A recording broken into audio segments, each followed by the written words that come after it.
it is impossible to get up to date. Let's go back to one of the earlier graphics and look at what I know now as a professor. I work on the active transport of calcium, a very limited area.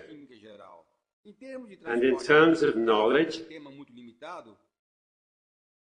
I am approximately up to the year 2000. If we move to a more general area, like immunology or parasitology, areas very similar to mine, I would be in 1980. My physics, probably Sir Isaac Newton. Math, around the year 1200. In social science, I'm not sure exactly at what point in history I am, but my two daughters, when they're angry, often say that I'm in the Stone Age. However, I do have a profile of various cultural periods in my head. Similarly, each one of us has a different profile of knowledge throughout history, and it has become very difficult to find two people who think in the same way, which was not the case in ancient times.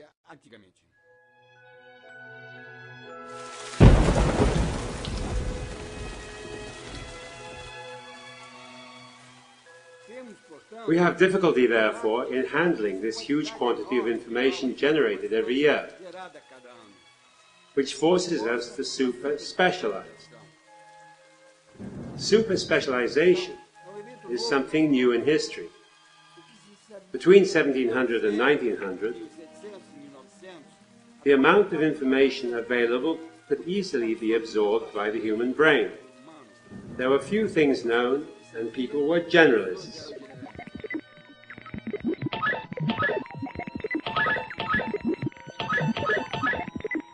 A classic example is René Descartes, a great philosopher who described the scientific method. He was a great mathematician, discovering the Cartesian coordinates. And besides this, he was a famous biologist, the first to observe that the hypothesis has an intimate connection with the brain. It was possible, therefore, to absorb all the scientific knowledge available in that epoch and use it in a generic form. Nowadays, with the great quantity of information available, it has become impossible to assimilate everything that is discovered each year, and this leads us into super-specialization. But super-specialization has complicated consequences, as we can see from the illustration here at the side. The great areas of knowledge can be grouped generically into the social sciences, exact sciences, and education, a science whose importance has grown with the excess of information. The exact sciences group those areas of knowledge in which observation can be supported by experiment. In the social sciences, other methods are needed to prove an observation. Experimentation here is not as feasible as in the exact sciences. Finally, education is the transmission of knowledge. Up to about 150 years ago, what was known about these three great areas of knowledge was little, and all of it could be grasped by the human mind. Nowadays, with the large increase in knowledge, they have become sealed areas, great nations with little intercommunication. Workers in the exact sciences are used to thinking that social science is only more or less science, because it can't be proved in the same way as the exact sciences. On the other hand, social scientists believe that those who work in the exact sciences are rather limited, with little flexibility. As for education, things are even more complicated. Little research has been done on the way to transmit to or teach young people everything that we learn each year. In reality, here in the 21st century, we are still teaching like Plato and Aristotle taught in the Lyceum and the Academy in ancient Greece 400 years before Christ. We teach theory, practice, and experiments, just like the ancient Greeks, and the principal preoccupation is the transmission of information. For us to have an idea of the difficulty with education, if we count the number of publications in all areas of science, the number of publications on education is less than 1%. So little emphasis is given to teaching.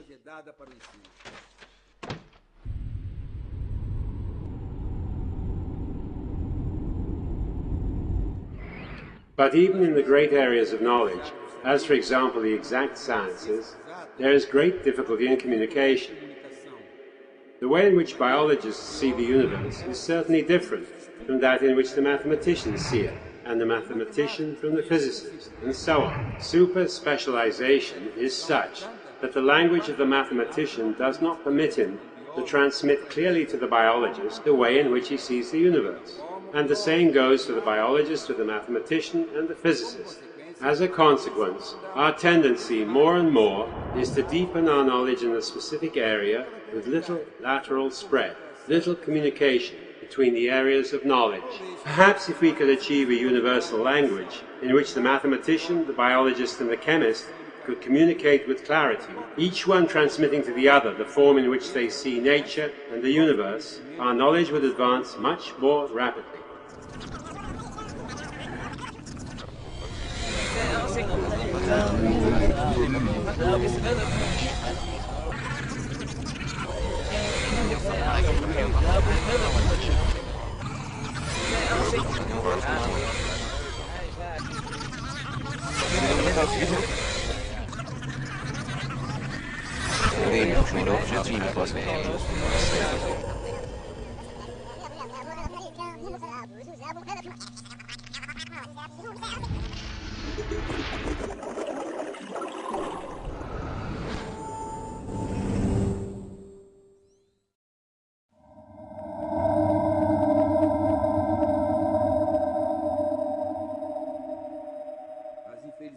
Unfortunately, we have not yet discovered this universal language which would permit full and clear communication between all the areas of knowledge. So nowadays, among the difficulties that confront us are those of dealing with the enormous amount of new information, super-specialization, and the lack of a universal language that permits full communication between the different areas of knowledge. But, like all the great challenges that we have already met and overcome throughout our history, certainly we will be capable of overcoming these obstacles and following our journey in search of understanding nature.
Another